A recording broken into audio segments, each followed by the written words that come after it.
안녕하십니까, 블스입니다. 오늘 자마린 15번째 시간, 오늘은 데이터 바인딩에 대해서 살펴보는 시간을 갖도록 하겠습니다. 자, 지난 시간까지 우리가 UI적인 면을 살펴봤다면 이제 개발자의 본연의 업무라고 할까요? 데이터를 전체적인 프로그램을 구조화하고 데이터를 어떻게 하면 더 손쉽게 관리할 수 있을까? 그런 측면에서 학습을 해보도록 하겠습니다. 자, 데이터 바인딩에 대해서 오늘 살펴볼 텐데요. 데이터 바인딩은 말 그대로 데이터를 묶는 역할을 합니다. 데이터를 왜 묶는지에 대해서 좀 이따 설명을 드리겠고요. 그래서 여기 보시면은 오늘 할 내용이 이벤트와 핸들을 이용한 데이터 바인딩. 자, 이것은 뭔가 이름이 거창하게 써 있지만 이미 우리가 경험을 해본 겁니다. 어떠한 이벤트 그 버튼을 만들고 버튼에 이벤트를 달아서 그 이벤트가 발생을 했을 때 리스너라고 하는 핸들러 같은 녀석이 특정한 함수가 그 이벤트를 받죠. 그래서 그 안에서 특정한 어떤 동작을 하는 것. 그것이 바로 이벤트와 핸들러입니다. 자, 근데 요거 개념에서 조금 더 뭐라고 그럴까 고수준으로 올라갔다 그럴까요? XML 파일을 이용해서 우리가 C# 파일을 다루지 않고 XML 파일만 이용을 해서 어떠한 이벤트가 발생을 했을 때 어떠한 동작을 해서 데이터가 변경됐을 때 다른 쪽에 있는 UI에 뭐 다른 데이터가 어떻게 수정이 된다든가 변경이 되는 그런 것을 한번 만들어 보도록 하겠습니다. 자, 일단 데이터 바인딩이 무엇인지에 대해서 먼저 살펴보도록 하겠는데요. 데이터 바인딩은 말 그대로 여기에 어떠한 객체가 있고요. 여기에 어떤 객체가 있어요. 자, 여기에 있는 객체는 오른쪽에 있는 객체는 예를 들어서 왼쪽에 있는 객체가 변화를 하면 어떻게 이렇게 변화했다고 뭔가 알려줘요. 그러면 이쪽에 있는 데이터는 그걸 듣고 있다가 특정한 동작을 수행을 하게 됩니다. 또 왼쪽에 있는 데이터가 또 한번 변경이 됐어요. 이렇게 변경됐다고 또 알려주면 그때마다 계속해서 동작이 이렇게 바뀔 수가 있다는 어떤 특정한 동작을 하게 될 때 이럴 때 우리는 이걸 이벤트라고 그러고요. 이벤트 객체가 전달이 되고 이벤트 센더라고 그러고 이벤트가 전달이 돼서 이쪽을 핸들러라고 그러죠. 자, 이렇게 봤을 때 전체적인 이 그림을 데이터가 바인딩 되었다고 우리는 얘기를 할 수가 있습니다. 자, 어떤 얘기냐면 이쪽에 데이터가 뭔가 변경이 돼가지고 스테이터스가 변경되고 데이터가 변경이 됐어요. 그 데이터가 변경이 됨에 따라서 이쪽에 있는 오른쪽에 있는 그 녀석이 그 데이터에 따라서 뭔가 변경이 됐기 때문에 데이터가 이렇게 그 데이터가 바인딩 됐다고 볼 수가 있겠는데요. 자, 이거는 지금 하나의 경우만 살펴본 건데요. 이런 경우가 어떤 경우가 있냐면 자, 보세요. 자, 위쪽에 있는 오브젝트에서 이벤트를 발생을 시켰어요. 그러면 이벤트를 발생시킨 객체 안에는 어떤 데이터, 오브젝트의 데이터가 변경된 데이터가 담겨져 있을 거고요. 그 데이터를 마구마구 뿌립니다. 불특정 다수한테 뿌리듯이 마구마구 뿌려요. 그러면 이 데이터, 이 오브젝트가 변경이 됐을 때 나는 어떠한 특정한 동작을 하겠다고 핸들러를 구현한 곳에서는 그죠? 핸들러를 구현하는 곳에서는 모두 다 전달되는 이 데이터에 따라서 어떠한 특정 작업을 할 수가 있다는 얘기입니다. 예를 들어서 이 오브젝트에 어떠한 값이 0이에요. 그러면 이 0이라는 값을 가지고 이벤트를 내려서 데이터 0이 왔을 때 이쪽에 있는 오브젝트에서는 0을 가지고 폰트 사이즈를 0으로 설정을 할 수가 있겠고요. 그죠? 자, 두 번째 오브젝트는 아니야, 나는 패딩을 0으로 설정할 거야. 아니면 어떠한 오브젝트는 뭐 마진을 0으로 설정할 거야. 똑같은 데이터가 위에서 내려오지만 전달이 되지만 핸들러로 전달이 되지만 각각의 오브젝트에 따라서 폰트 사이즈를 조정한다든가 패딩을 조정한다든가 마진을 조정한다든가 똑같은 데이터를 가지고 활용되는 범위가 다르겠죠. 자, 이번에는 0이 아니라 나는 10으로 바꿨어. 그래서 10을 갖다가 이벤트로 해서 데이터를 내렸어요. 그럴 때 얘는 폰트가 10이 되겠고요. 패딩이 10이 되겠고 마진이 10이 되겠죠. 음. 자, 이런 경우입니다. 이렇게 데이터가 변경이 됐을 때 그 데이터를 듣고 있는 핸들러 쪽에서 그 데이터를 가지고 어떠한 특정한 작업을 이루어질 때 이런 것을 우리는 데이터가 바인딩 됐다라고 할 수가 있겠습니다. 데이터 바인딩에 대한 그 레퍼런스 문서는 그 MS 쪽에도 굉장히 자세하게 나와 있는 것을 볼 수가 있겠습니다. 그래서 구글에다가 자마린 데이터 바인딩을 하면 이런 동영상도 보이시고요.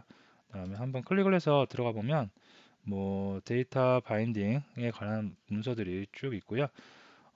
샘플 바인딩 데모 이런 샘플을 보시면 이렇게 여러 가지 지금 이거 같은 경우에는 요 밑에 뷰가 지금 다른 거죠. 위쪽에는 레이블이 될 수가 있겠고요. 밑에는 슬라이더가 될 수가 있겠죠. 그 슬라이더를 움직이는데 슬라이더를 움직일 때 슬라이더의 밸류 값이 달라지는 거죠. 그 밸류 값이 달라졌을 때 이쪽에 있는 녀석은 로테이트에 그 값을 적용을 하는 거죠. 그래서 뭐 글자가 빙글빙글 돌아간다든가 그런 효과를 낼 수가 있겠습니다. 그래서 결과적으로 이쪽이 이벤트를 해서 데이터를 발생시키는 녀석이고요. 그 데이터를 활용하는 녀석이 이쪽이겠죠. 그죠? 자, 지금은 뭐 레이블 같은 텍스트를 출력하는 뷰 하나만 있지만 또 다른 게 있으면 그 또 다른 거는 뭐 로테이트 기능이 아니라 뭐 패딩이라든가 마진 다른 기능을 이용해서 이 밸류를 똑같은 밸류 값을 가지고 활용되는 범위가 달라질 수가 있겠습니다. 그래서 이런 것도 한번 참고를 해보시고요. 소스도 다운로드 지브로 해서 소스도 제공을 하기 때문에 여러분들이 다운받아서 보시면 도움이 될 거고요. 저도 한번 봤는데요. 굉장히 자세하게 잘 샘플 심플하게 쉬운 코드로 이루어져 있는 것을 확인할 수가 있었습니다. 자, 그러면 이런 구조 데이터 바인딩이 어떤 식이라는 거는 일단 머릿속에 조금 담아 주시고요. 그러면 우리가 이벤트를 어떤 오브젝트에서 이벤트를 발생시키고 그 이벤트에 대한 핸들러를 구현해서 어떤 특정한 동작을 하는 거 이미 해본 경험이 있습니다. 근데 자, 오늘은 버튼을 갖고 예전에는 해봤었죠. 근데 오늘은 버튼이 아니고요. 그 MS 문서에 있는 것처럼 슬라이드를 한번 구현을 해볼게요. 그래서 슬라이드를 움직이면 이렇게 슬라이드 움직이죠. 움직였을 때 위쪽에 첫 번째 있는 레이블에서는 패딩 값이 조정이 되고요. 폰트 사이즈는 그대로인데 뭐가 조정이 됐다? 패딩이 조정된 거죠. 이 그 뭐죠? 슬라이더 밸류 값에 의해서 똑같은 밸류 값이 위쪽에서는 패딩으로 적용이 되고 아래쪽에서는 이렇게 뭐가 적용이 된다? 폰트 사이즈가 적용이 되는 거죠. 그래서 이거를 이벤트와 핸들러, 우리가 기존에 했던 이벤트와 핸들러를 이용해서 한번 구현을 먼저 해보도록 하겠습니다. 자, 먼저 비주얼 스튜디오를 제가 좀 열겠고요. 새로운 프로젝트를 만들어 보도록 하겠습니다. 그래서 자, 폼즈를 해서요. 어, 자, 프로젝트의 위치는 언제나 했던 자마린 프로젝트 자, 15번째 시간이죠. 그래서 15 프로젝트 0001로 해주도록 하겠습니다. 자, 비어있는 거 선택을 하겠고요. 오케이 누르도록 하겠습니다.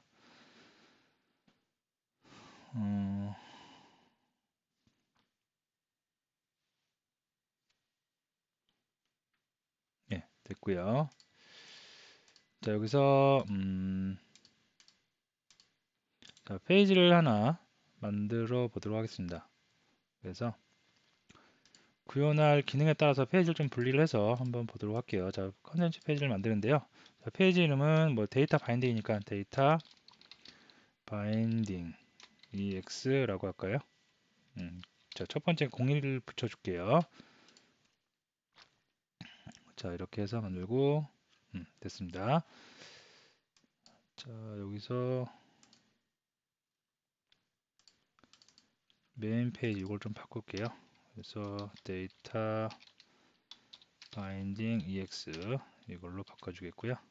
자, 앱에다가 한번 실어서 보도록 할게요. 에뮬레이터에 잘 뜨는지 한번 보도록 하겠습니다.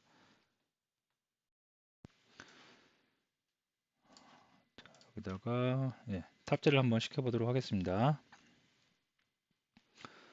아까 그 장표에 보면 일단 레이블이 2개 나왔고요. 그 레이블 밑에 슬라이더가 나왔죠. 그래서 똑같이 먼저 UI 먼저 구성을 해보고요. 그 UI에 이벤트하고 핸들러를 구현을 해서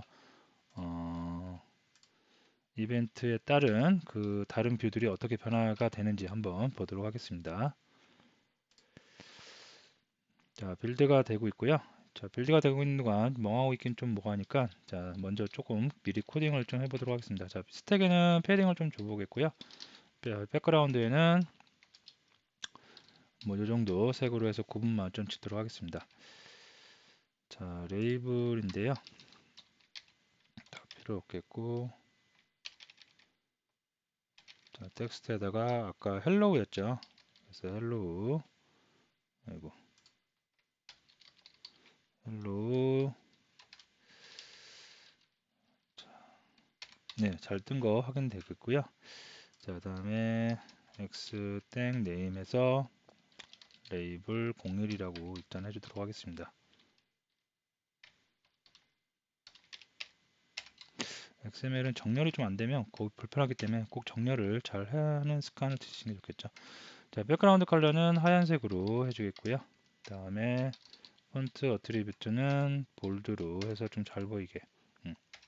다음에 호리존탈 옵션은 텍스트 얼라이먼트는 센터로 해주겠습니다. 자, 이렇게 하면 레이블이 일단 만들어질 수가 있겠고요. 됐고요. 자, 그 다음에 또 하나 레이블이 있었죠. 자, 하나 더 레이블을 만들도록 하겠고요. 레이블의 이름은 2번이라고 하겠고, 이름은 자마린으로 하겠고요. 네, 이 정도 그냥 똑같이 할게요. 그래서 보면 예, 두 개 떴고요. 자, 그 다음에 우리 배웠던 슬라이더를 만들도록 하겠습니다. 그래서 x 네임 그다음에 슬라이더 01이라고 이름 해주겠고요. 자, 민 값하고 맥스 값을 정해줘야 되는데요. 맥스는 한 40 정도로 주겠고요. 미니멈은 한 10 정도로 줄까요? 예. 자, 그 다음에 슬라이더가 자, UI를 먼저 보고 할까요? 예. 자, 슬라이더 잘 나오는지 보도록 하겠습니다. 예, 잘 나오죠. 자, 이 슬라이더를 움직일 때 여기에 나오는 밸류 값이 있겠죠. 이 밸류 값을 첫 번째 있는 레이블에서는 패딩으로 적용을 하고 두 번째 있는 자마린이라고 써 있는 레이블에서는 폰트 사이즈로 적용을 해보는 그죠. 그래서 한 곳에 있는 값이 여러 군데 다른 곳에서는 각자 자기가 알아서 취향껏 쓸 수 있게 그렇게 한번 해보도록 하겠습니다. 자, 그러면 먼저 슬라이더에다가 이벤트를 발생을 시키도록 해야 되겠는데요. 자, 드래그 컴플리트를 한번 해볼까요? 스타트. 컴플리트가 낫겠죠. 그래서 드래그해서 이렇게 다 움직여서 그죠? 컴플리트 놓았을 때 그 값 밸류를 체크를 해서 어떤 값이 변하게 해보도록 하겠습니다. 그래서 슬라이더 01 드래그 컴플리트 핸들러 만들어 주겠고요. 우리 버튼 했을 때하고 똑같다고 보시면 되겠습니다. 자, C# 파일을 만들어 좀 건드려야 되니까 디버거 좀 꺼보겠고요.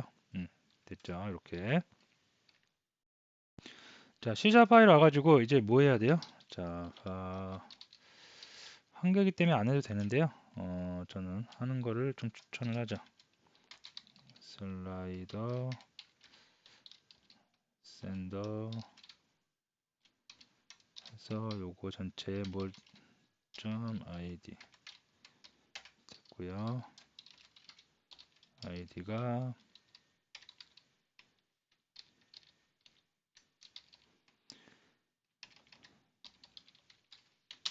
슬라이더 01이라고 아까 이름 해놨죠. 그래서 id가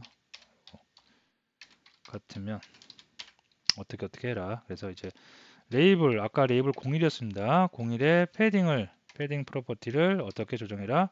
슬라이더 01의 밸류 프로퍼티로 조정을 해라 라고 해주면 되겠습니다.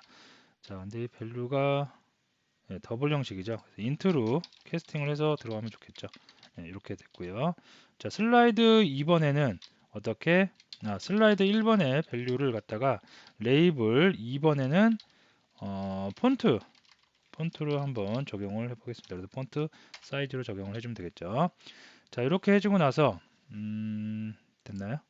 네, 해주고 나서 다시 한번 탑재를 시켜보도록 하겠습니다. 그러면 슬라이더가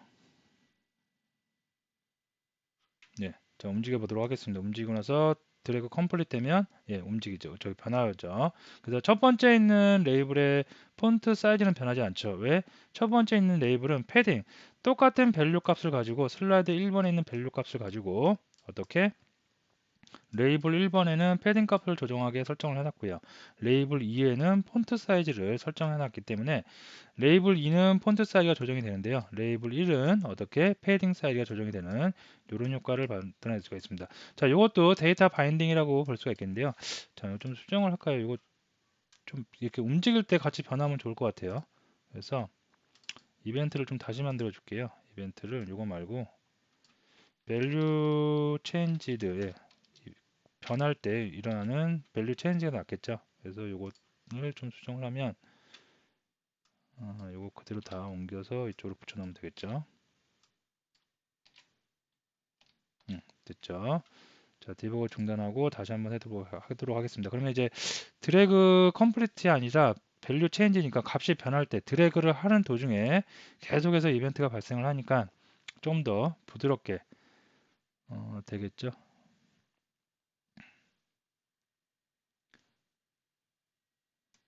네, 됐죠. 그래서 움직이면은 이렇게 움직임과 동시에 근데 자, 다시 한번 해보도록 할게요. 이게 좀 문제가 있죠 지금. 음,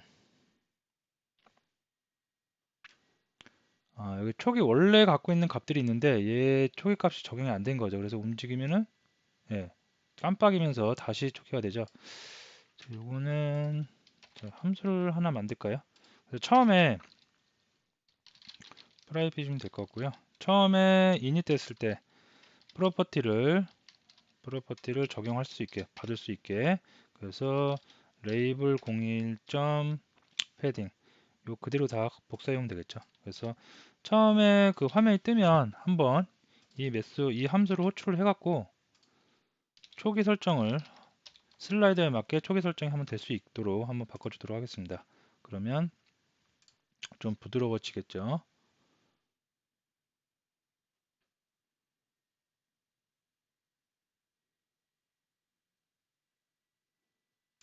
네, 됐죠. 끊어지지 않고 처음에 딱 이닛 되자마자 페이지가 이닛 되자마자 이닛 프로퍼티 호출해서 그 슬라이드의 밸류 값으로 패딩하고 폰트를 맞춰놓기 때문에 끊어진 효과 없이 깜빡이는 효과 없이 자연스럽게 될 수가 있겠습니다.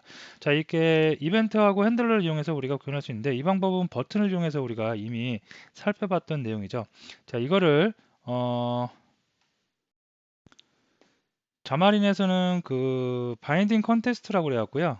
바인딩 컨테스트 프로퍼티를 제공을 하고 있습니다. 그 프로퍼티를 이용하려면 굳이 우리가 이렇게 그 뭐죠? C# 파일을 건들지 않고 자물 파일에서도 어떤 거 슬라이더하고 레이블하고 슬라이드하고 레이블하고 관계를 맺어서 슬라이더의 값이 변하면 레이블의 특정 값이 변하도록 C자 파일로 이렇게 핸들러를 구현하지 않아도 그 바인딩 컨테스트를 이용하면 해결이 될 수가 있겠습니다. 그래서 그 방법을 한번 만들어 보도록 하겠습니다. 자, 새로 추가를 하나 하겠고요. 자, 컨텐츠 페이지 데이터 바인딩 EX01이라고 할까요? EX01이었나요? 예, 02로 하도록 하겠습니다. 자, 그리고 02로 바꿔주겠고요. 자, 02는 01하고 똑같은 UI를 가질 수가 있도록 만들어 주도록 하겠습니다. 그래서 01에 있는 UI 중에 이거 다 복사해 볼까요? 전체 다 복사해서 02에다가 전체 다 붙여 놓고요. 02로 요거만 바꿔주면 되겠죠. 됐습니다. 자, 이 상태에서 이제 이벤트 얘가 필요가 없어요. 그래서 이 녀석은 날려버리도록 하겠습니다. 그럼 순수 UI만 존재를 하게 되는 거겠죠. 자, 탑재를 한번 시켜보도록 하겠습니다.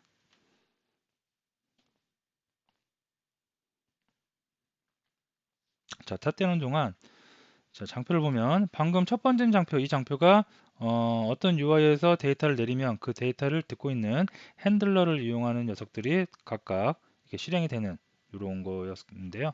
요거를 어떻게 바인딩 컨텍스트를 이용해서 자물 파일만을 이용해서 하는 방법인데 요거는 아까 좀 다릅니다. 얘는 같은 경우에는 핸들러를 등록을 해놓고 핸들러를 이렇게 그 이용을 해서 핸들러 안에서 내가 그 컨트롤하고 싶은 녀석들의 객체를 이렇게 접근을 했었는데요.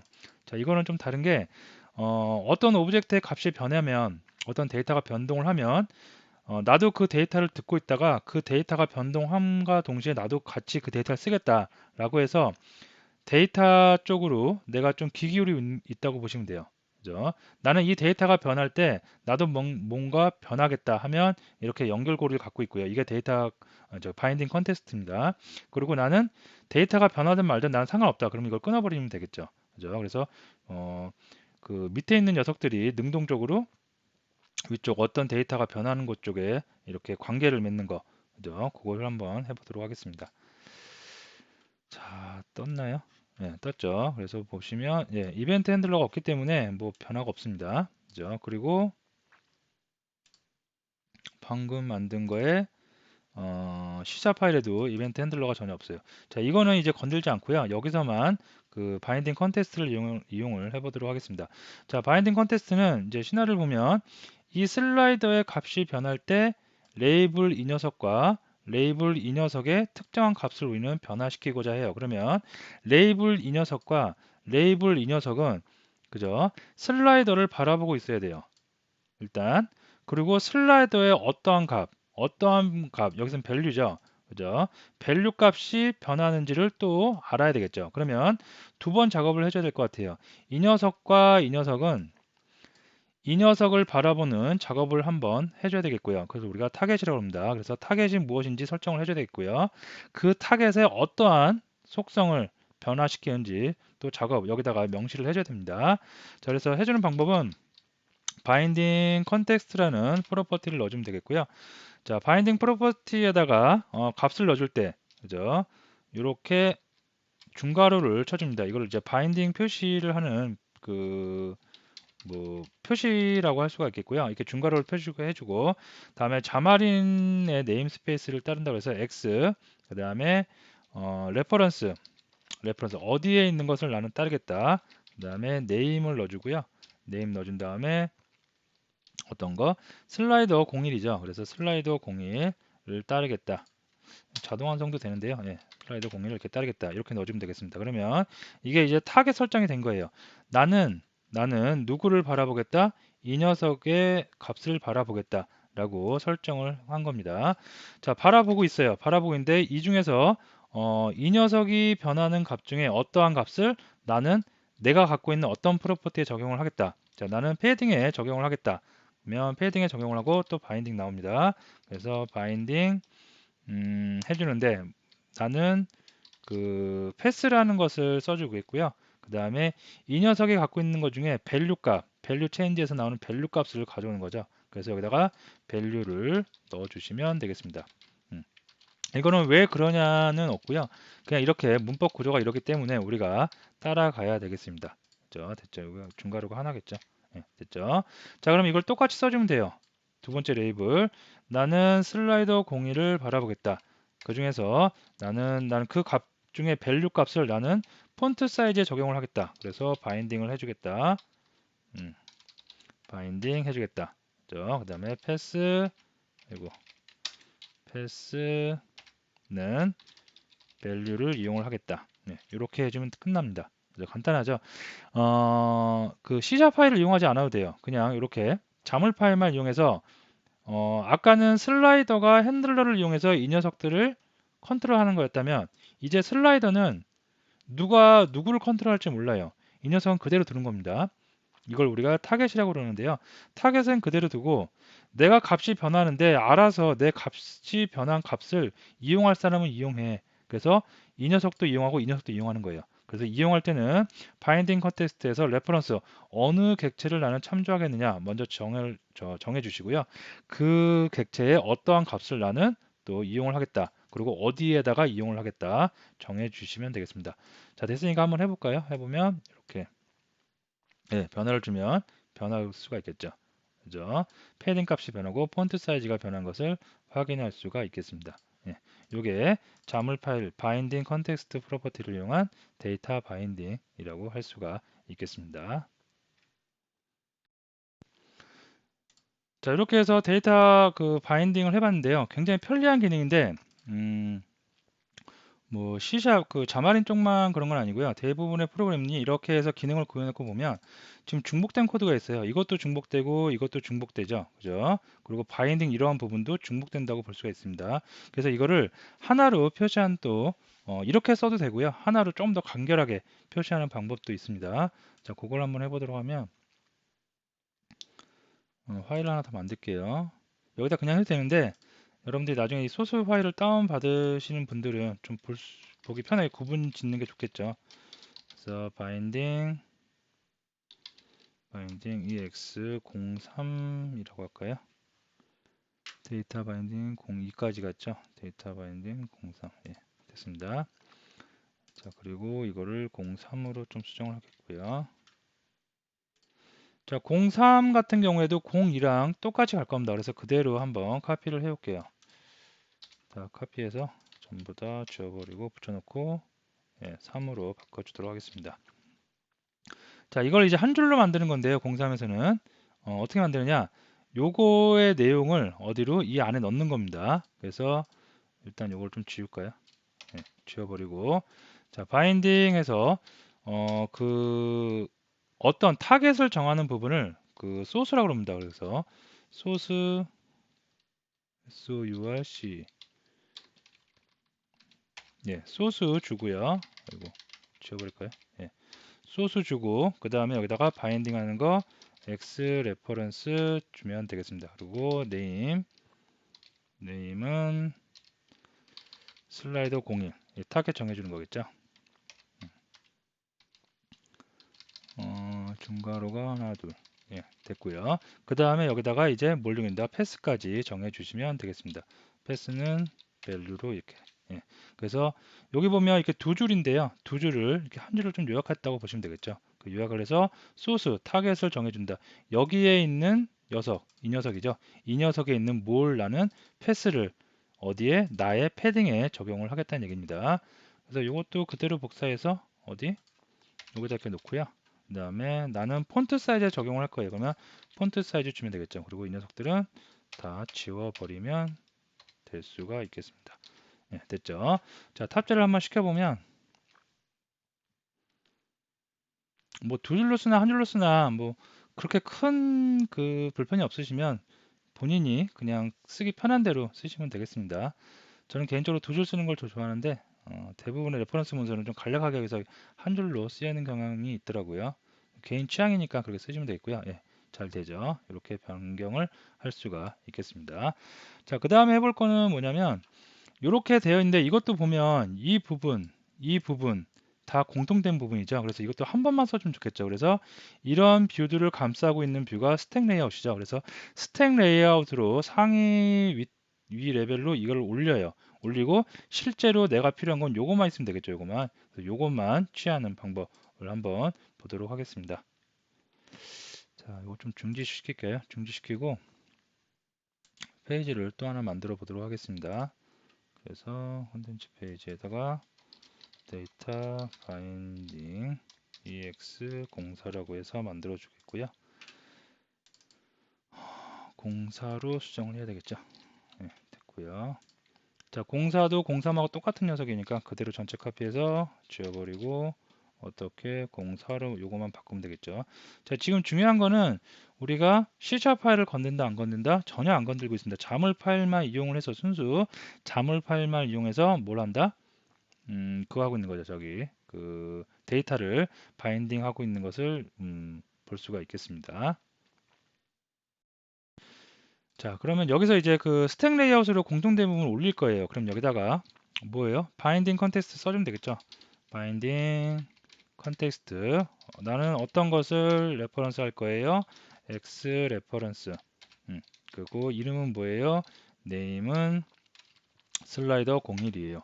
이렇게 자, 그럼 이 녀석이 얘를 바라보기 때문에 이 안쪽에 있는 녀석에서 이런 걸 다 빼주면 돼요. 빼주고 나는 뭐만 해주면 된다? 바인딩 패스 요 공통된 부분 다 날려버리면 되겠죠. 이렇게만 처리를 해주면 되겠습니다. 이것도 마찬가지죠. 요거 다 생략하고 이렇게만 놔두면 되겠죠. 그러면 좀 더 깔끔하겠죠. 여기서 같은 곳을 바라본다. 같은 곳에서 누구?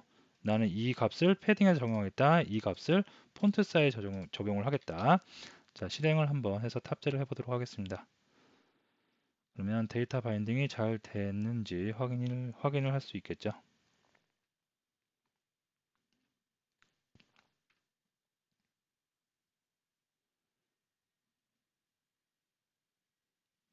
됐고요. 움직이면 잘 되네요. 이렇게. 그죠?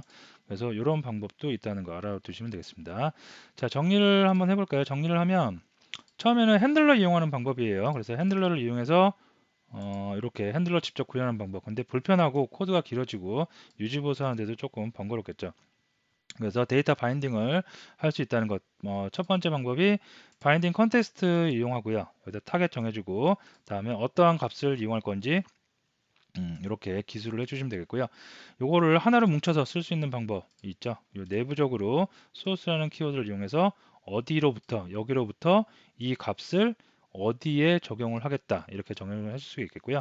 이렇게 하면은 되긴 되는데 요거를 또 하나로 간략하게 공동된 코드니까 중복될 필요 없겠죠. 그래서 위쪽 상위 레벨로 올려서 공통적으로 쓰는 부분 올려주고 정작 필요한 부분만 따로따로 기술을 하는 방법도 있다는 거 알아두시면 되겠습니다.